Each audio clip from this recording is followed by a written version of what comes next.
My name is Jacob Jardel, and this is Full-Blooded CHamaole.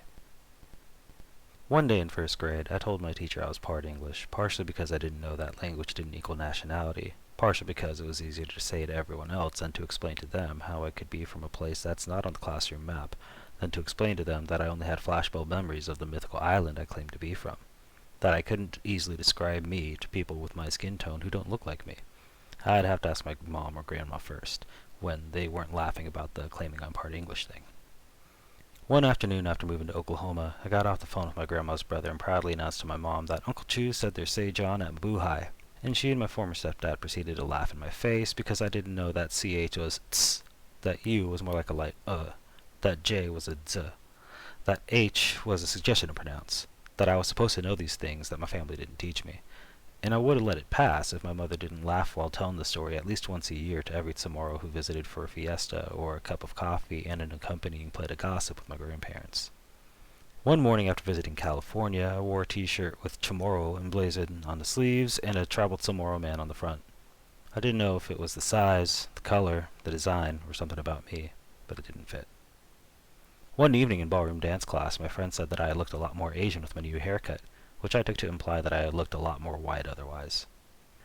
One morning a year or so later, an acquaintance of mine saw my long hair and asked when I'd be cutting it. I told him, once I get my PhD.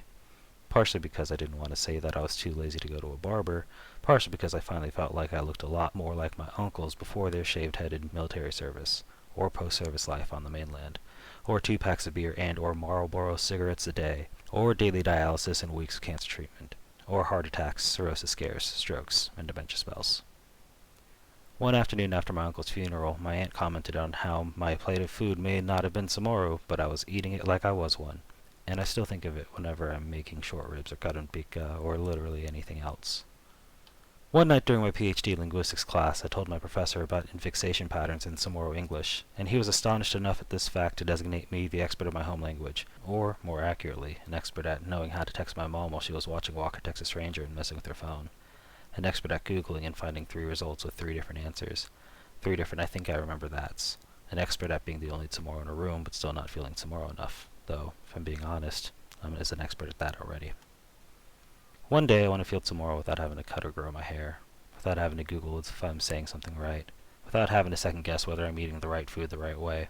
I want to feel seen even if I don't know how to be perceived, to feel like I belong even if I don't know what belonging looks like, to feel like I'm where I'm supposed to be even if I don't know where that is, to feel comfortable in my skin regardless of whether it's too white or too dark,